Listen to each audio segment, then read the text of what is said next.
성경은 이 세상이 창조되던 그날부터 마치 속기록처럼 기록되지는 않았습니다. 어떤 사건이나 스토리가 기록이 되려면 최소한 글자가 있어야 하고 그 글자를 쓸 수 있는 필기 용기가 필요합니다. 오늘 우리가 보고 있는 이 성경은 인류 인쇄 기술 발달과 출판 문화 발전과 더불어서 그 형태를 갖추고 오늘 우리가 이렇게 정말 용이하고 또 휴대하기 쉬운 은혜로운 성경을 갖추게 됐습니다. 우리가 역사적으로 이 종이 문화를 보면 기원 후 105년 세상에서 300개국이 넘는 나라에서 맨 처음 종이를 만든 나라는 이 후한 중국에서 최윤이라고 하는 사람이 기원 후 105년에 이 종이를 만들어서 종이가 발달이 되니까 이제 수많은 이 기록물들 그리고 책들이 쏟아져 나오게 됐습니다. 그전에는 어떻게 기록했을까요? 그전에는 파피루스와 양피지를 통해서 문서를 작성하고 만들었었는데 이 파피루스는 이집트 중심이라고 하면 양피지는 이스라엘 중심이어서 우리가 이제 이 양피지에 대해서 말씀을 잠시 지난주 언급을 했었는데 파피루스는 이집트 나일강 강변에 이 삼각주 습지 지대에서 이 갈대 풀로 자라난 것이 바로 파피루스입니다.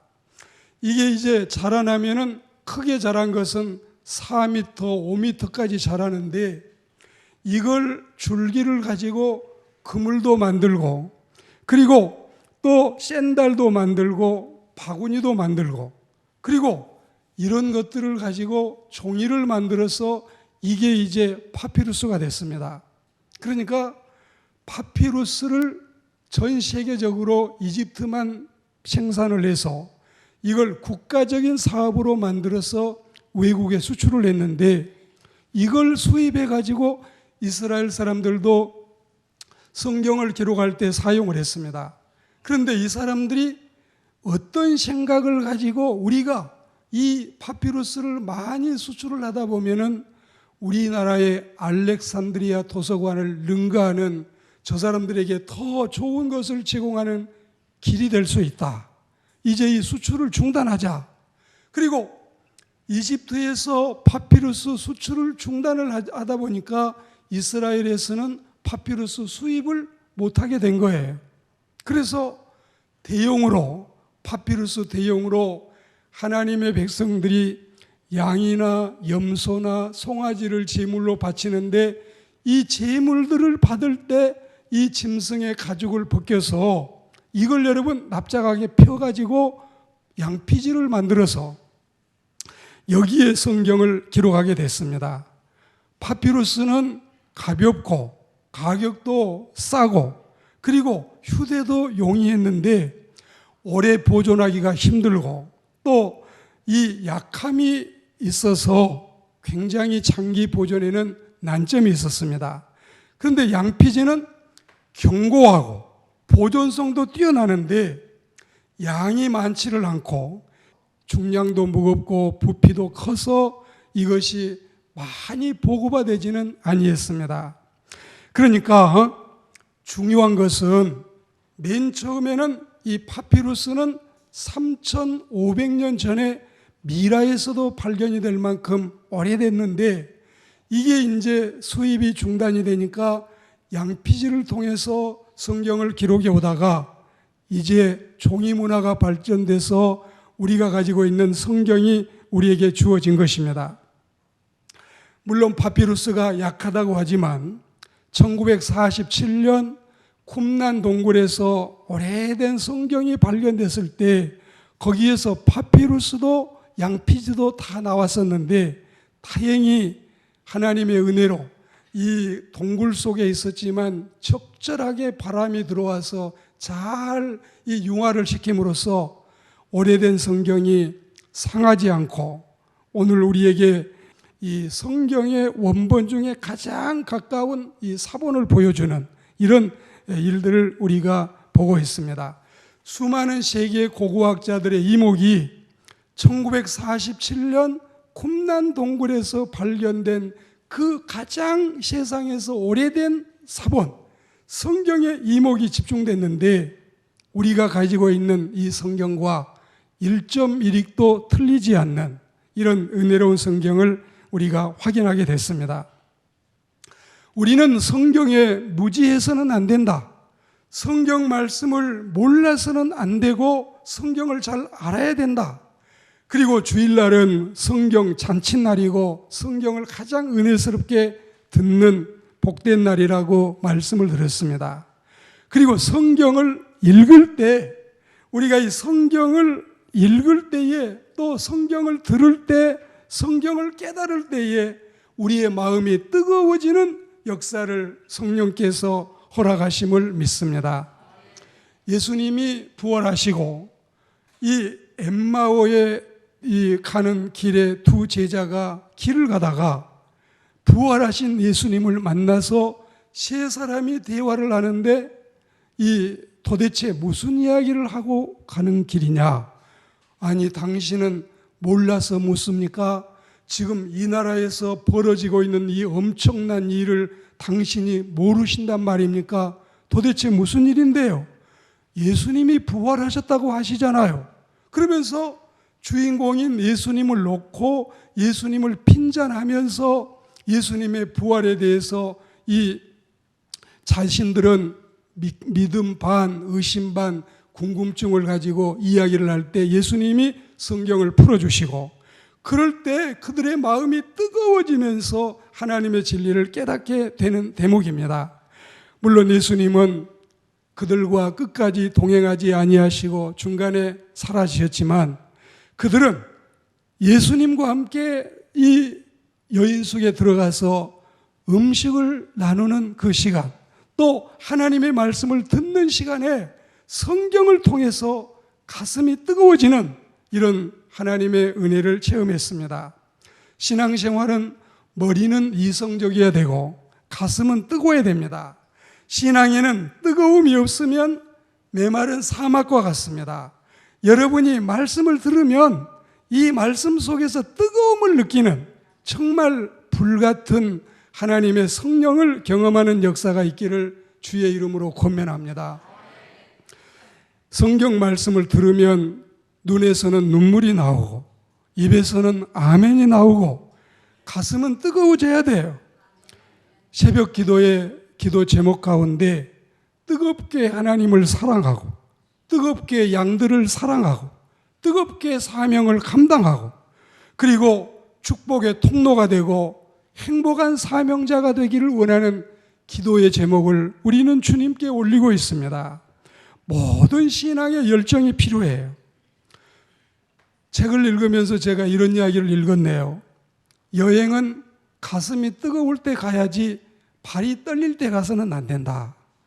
여러분이 발은 안 떨리고 가슴은 뜨거웠지만 시간이 안 된다든지 또 준비가 안 돼서 못 갈 수는 있어요. 그렇지만 하나님의 말씀을 들을 때는 가슴도 뜨겁고 하나님의 말씀을 통해서 그 크신 은혜를 경험하는 신령한 뜨거움을 우리가 누리고 살아가는 하나님의 사람들이 되시기를 축복합니다. 성경 말씀을 통해서 우리는 영생을 얻게 되고 받은 영생을 확인하고 확신하게 되는 겁니다. 요한복음 5장 39절 말씀에 보면 너희가 성경에서 영생을 얻는 줄 생각하고 성경을 상고하지만 이 성경이 내게 대하여 증거하는 것이라. 우리 예수님은 이 성경이 당신 자신에 대해서 증거하는 말씀이라고 확언했습니다. 성경은 생명의 책입니다. 성경은 영생의 책입니다. 성경을 통해서 우리는 구원을 받습니다. 그러니 우리가 성경을 열심히 배우고 또 성경을 무시하지 않고 성경을 친근히 하고 성경을 가까이 하는 하나님의 사람들이 되어야 할 줄로 믿습니다. 로마서 10장 17절 말씀에 그러므로 믿음은 들음에서 나고 들음은 하나님의 말씀으로 말미암느니라. 하나님의 교회는 위생 강연을 들으러 오는 자리가 아니에요. 투자 설명회를 들으러 오는 자리가 아니에요. 우리가 여기에서 문화센터가 아니에요. 영생의 말씀을 통해서 구원의 길을 얻게 되고 천국 백성이 되기 위해서 이 귀한 자리를 차지하고 참여한 줄 믿고, 우리는 성경 말씀을 통해서 영생을 얻는 하나님의 사람들이 되기를 축복합니다. 성경을 통해서 하나님의 영으로 가득해져야 되겠습니다. 요한복음 7장 37절과 38절 그리고 39절에 보시면 명절 끝날 곧 큰 날에 예수께서 서서 크게 외쳐 가라사대 누구든지 목마르거든 내게로 와서 마셔라. 나를 믿는 자는 성경의 이름과 같이 그 배에서 생수의 강이 흘러나리라. 그리고 말씀하시기를 39절에 보시면 이는 그를 믿는 자들이 받을 성령을 가리켜 말씀하신 것이라. 아멘. 오직 성령 충만한 그리스도인들이 되시기를 주의 이름으로 권면합니다. 성령 충만해야 돼요. 성령 충만이면 다 돼요. 근심도 물러가고 걱정도 사라지고 성령 충만하면 기쁨의 신앙생활을 하게 될 줄 믿습니다. 성령 충만이 예수 충만이고 예수 충만이 성경 충만이니 성경 충만한 사람은 성령으로 충만하고 예수로 충만할 줄 믿습니다. 하나님의 영, 예수의 영, 거룩한 영, 진리의 영이 우리를 온전히 구원의 길로 인도하고 하나님의 나라로 인도하는 역사가 있기를 축복합니다. 성경을 읽어야 신사가 될 수가 있고 숙녀가 될 수 있어요.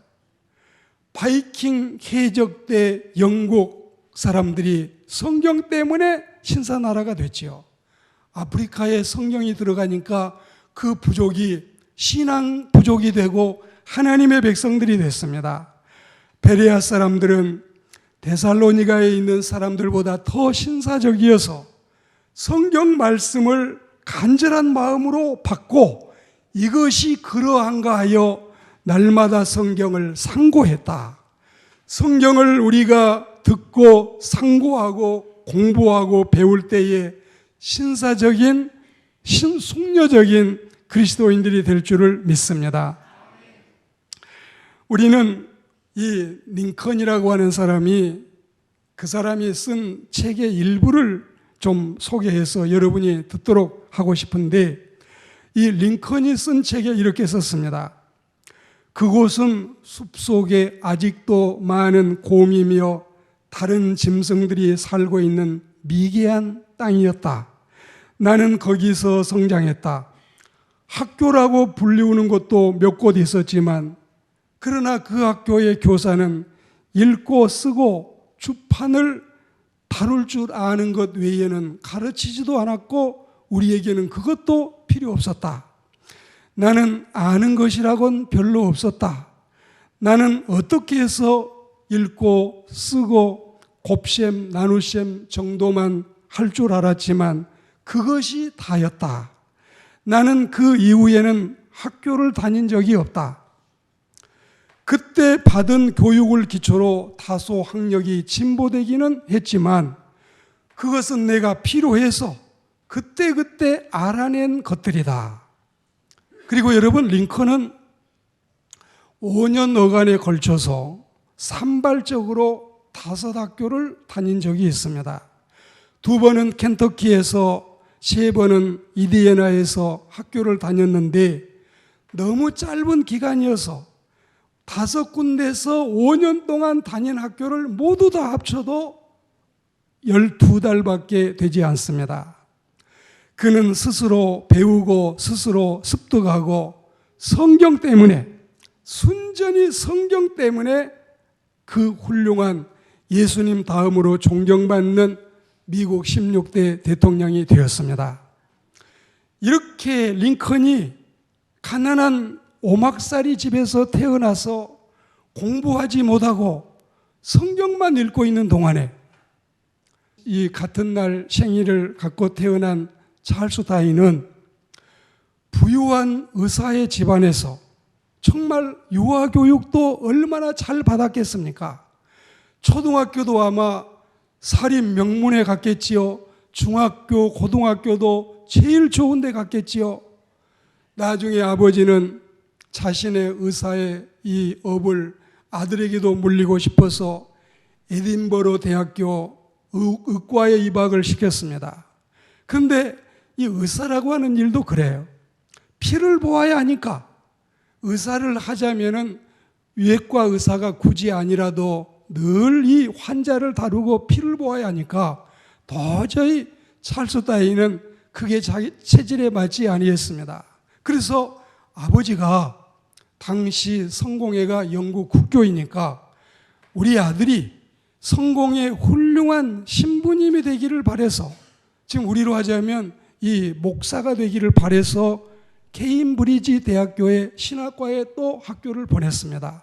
근데 거기 가서도 신학과에 다니는 학생이 공부하는 시간에 늘 멍하니 엉뚱한 허공만 쳐다보고 이러고 하다가 결국은 이 케임브리지 대학교를 졸업했지만 신학을 하는 대신에 자꾸 곤충이나 또 나무나 여러 가지 이 세상의 것들을 친근히 하다가 나중에 이 사람은 종의 기원이라는 책을 써서 창조론에 성경 말씀에 익숙해 있고 이 진리를 따르고 있는 수많은 이 유럽의 학생들을, 수많은 사람을 타락을 시켜서 창조론에 맞서는 진화론자가 되고 많은 사람들을 진화론의 이 세계로 끌어들여서, 그래서 아마 사탄이 가장 잘 써먹는 이런 이 진화론자, 그리고 하나님의 말씀을 거역하는 사람으로 삼지 않았는가.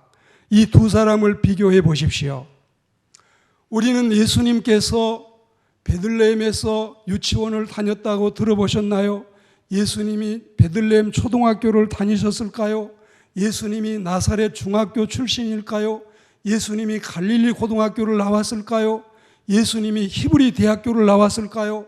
아무 공부를 하지 아니했어도 지금 수십억의 인구를 예수님께서 다 사랑으로 지도하고 이끌고 계십니다.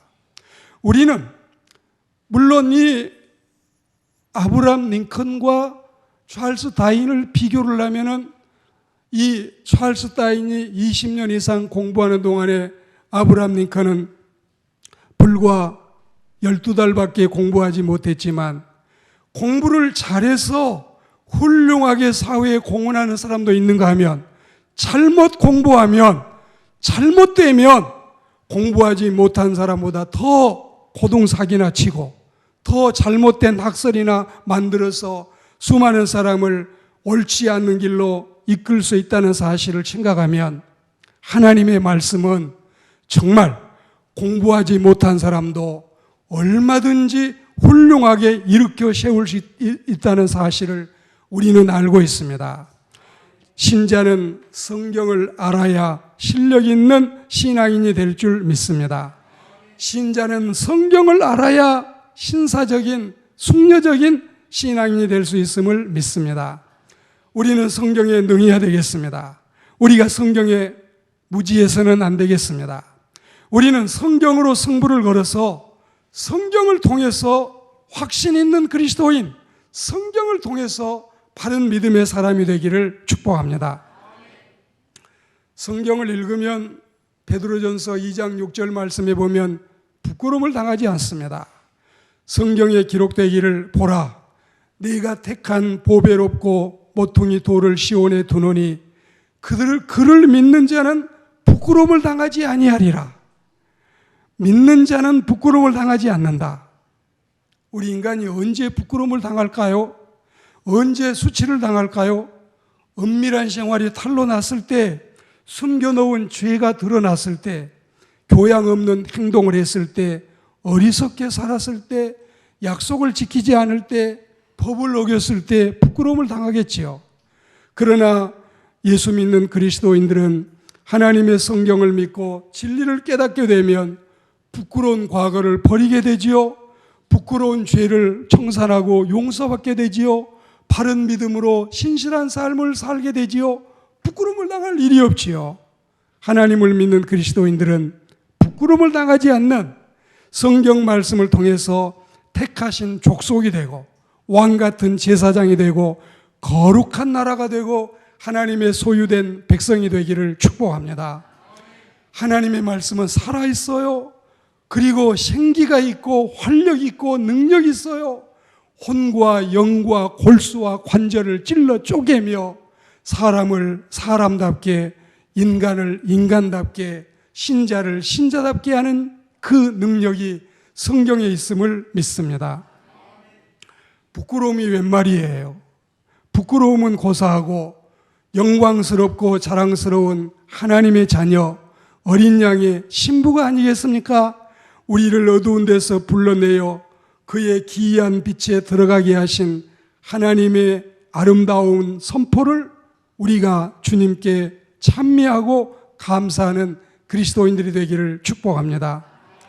우리가 과거에 하나님의 백성이 아니었을 때, 그리고 하나님의 긍휼하심을 입지 못했을 때 말이지, 이제는 하나님의 백성이 됐는데, 이제는 하나님의 크신 긍휼을 얻는 자가 됐는데 무엇이 부끄럽습니까? 우리는 과거에 악행 때문에 부끄러웠지만 이제는 우리의 선행 때문에 하나님의 영광을 드러내는 축복된 생명이 된 것을 감사하시기를 축원합니다. 이러니 진리의 말씀이 베드로전서 2장 1절에서 25절까지 상세히 다 나와 있어요. 하나님을 믿는 그리스도인들은 부끄러움을 당하지 않고 영광스러움에 참여한다. 부끄러운 인생은 성경을 믿고 성경을 읽고 성경을 들어서 하나님께 복 있는 인생을 살아가야 할 줄로 믿습니다. 오늘 말씀을 이제 마지막 말씀을 드리고 맺겠습니다. 성경을 알아야 사랑이 최고 지선임을 인간은 알 수가 있습니다. 야고보 2장 8절 말씀에 너희가 만일 성경에 기록된 대로 내 이웃 사랑하기를 내 몸과 같이 하라고 하신 최고의 법을 지키면 잘하는 것이 것이다. 우리가 성경을 펼치면, 그리고 성경을 통해서 내 이웃을 내 몸과 같이 사랑한다는 이 엄청난 사실이 최고의 법인 줄, 최대의 법인 줄, 그리고 최선의 법인 줄 믿을 수 있게 됩니다. 성경에는 언제 여러분 하나님에 대한 사랑, 이웃에 대한 사랑 외에 더 귀한 계명이 있다고 가르치던가요? 언제 우리가 주일날 예배할 때에, 우리가 집회할 때에 성경에서 사랑보다도 더 큰 계명이 있다고 설파한 적이 있던가요? 우리를 향하신 하나님의 사랑에 대한 메시지, 우리가 사랑해야 할 하나님에 대한 뜨거운 신앙심, 그리고 우리가 사랑해야 될 우리 주변에 보이는 수많은 형제와 자매들, 우리는 사랑을 통해서 하나님의 최대의 법을 이루어 나가는 주의 백성들이 되기를 축원합니다. 의 계명도 그렇고 새 계명도 그렇고 율법 시대도 그렇고 복음 시대에는 더더욱 그렇고 사랑의 계명보다도 더 귀한 계명이 어디에 있을까요? 이 귀한 최고 지선의 진리를 성경이 아니고서는 우리가 어디에서, 우리가 누구에게서 깨우칠 수 있을까요? 성경을 통해서 우리는 사랑의 최고의 법을 깨우칠 수 있게 되기를 축복합니다. 공자 맹자 10년 배워도 쫄쫄이란 문장 처음 듣고 무당생활 평생에도 목탁 귀신이란 처음 본다고 그러더니 지금까지 내 들어봐도 사랑 없는 예수, 사랑 없는 예수교는 들어본 적이 없습니다. 예수교는 깃발도 사랑입니다. 예수교는 배지도 사랑입니다. 예수교는 슬로건도 사랑입니다. 예수교는 사랑 빼면 시체입니다. 우리는 나가서 세상 사람을 사랑하고 하나님을 사랑하는 그리스도인들이 되기를 축복합니다. 예수교회는 사랑 없으면 쓰러집니다. 예수교는 사랑 없으면 허위입니다. 사랑 없는 신앙심은 죽었습니다. 사랑 없는 봉사생활 꽹과리입니다. 사랑이 없이 오래 기도하는 거 허당입니다. 성경을 통해서 이 사랑을 알고 우리는 사랑의 실천자가 되기를, 사랑의 실천자가 되기를 주의 이름으로 권면합니다. 성경을 비틀어서 짜보면 성경에서 피가 뚝뚝 떨어질 것이다. 성경이 살아있다는 뜻입니다. 성경은 흐르는 물이다. 여기서 코끼리가 헤엄을 치는가 하면 어린 양도 빠져 죽지 않고 건너간다. 성경은 우리에게 최선의 생활 방식과 최고의 고민 방식과 최대의 행복 방식을 가르친다 했습니다. 그리고 성경을 늘 펴놓고 있어라. 그리하면 그대의 천국 가는 길도 늘 펼쳐져 있을 것이다. 아브라함 링컨이 이런 유명한 명언을 우리에게 남겼습니다. 죽는 순간 우리가 의지할 책은 성경밖에 없습니다. 시온의 노래에 견줄 노래가 없고 선지자들의 외침에 견줄 웅변이 없고 성경이 가르치는 교훈에 견줄 그 무엇이 있으랴. 도대체 성경이 무엇이기에 성경을 통해서 그토록 많은 정치가가 나오고 성경을 통해서 그렇게 많은 철학 박사가 나오고 성경을 통해서 그리 많은 문학 박사가 나오고 법학 박사와 물리학 박사가 나오고 성경을 통해서 수많은 건축가와 예술가와 웅변가가 나오고 왕으로부터서 거지에까지 성경이 필요하지 않는 인생은 세상 상천하지에 그 어디에 있는가? 모두에게 필요한 성경, 우리 모두를 살리는 성경, 우리를 신사로 만들고 숙녀로 만드는 성경, 우리를 천국 시민으로 만들어주는 이 축복된 성경, 요한계시록 1장 3절 말씀처럼 말세의 3대 복이는 성경을 읽는 자와 그 말씀을 듣는 자와 그 말씀을 지키는 자가 복이 있다 했으니 금년에 성경 일독하기로 작정하고 도전하신 분들, 또 계속하고 있는 분들, 성경 말씀을 친근히 하고 이 말씀 속에서 생명길을 찾아 나가는 저와 여러분들이 다 되시기를 주의 이름으로 축복합니다.